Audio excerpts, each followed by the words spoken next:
The following video was shot several years ago with a low-resolution webcam. It's hard to drink my coffee with this microphone on.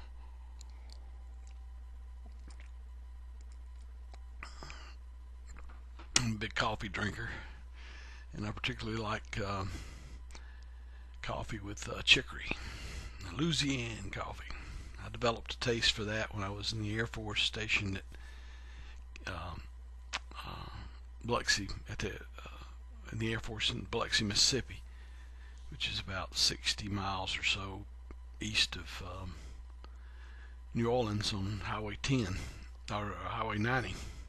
That was back before there was Interstate 10 through there, and Highway 90 ran right along the beach. When you got over toward the Louisiana, Mississippi area, it was swamp on both sides of it, which saved my life at least once. And I had a British motorcycle, nice motorcycle at the time. It was a Triumph 650cc, which is a pretty large bike. And so I would take that to New Orleans and go through the French Quarter, bar hopping and that kind of thing, and stay a lot of times the whole weekend with no money to rent a room. So I'd go from bar to bar, and when I got too tired, I'd go down to Cafe Du Monde down at on right off Jackson Square, and have coffee and their beignets, which are square pastry with powdered sugar on it. So the coffee they had was coffee with chicory. That's what they serve in certainly in French Quarter. And with those beignets, it was like the power drink of the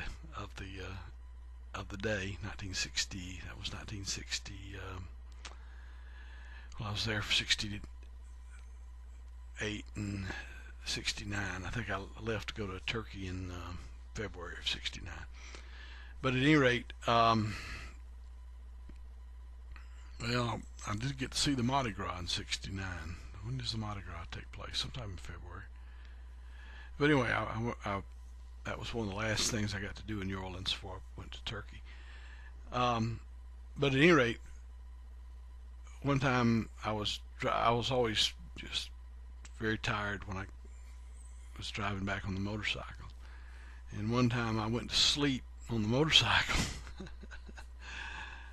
Sounds impossible to do, but you stay upright, and it just keeps going wherever it's pointed, like a car would.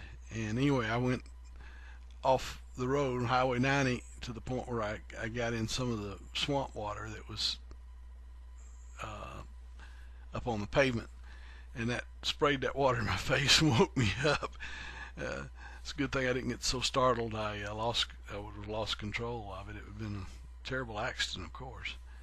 But I lost track of the number of trips I made to New Orleans. Anyway, I picked up my taste for Louisiana coffee at that point.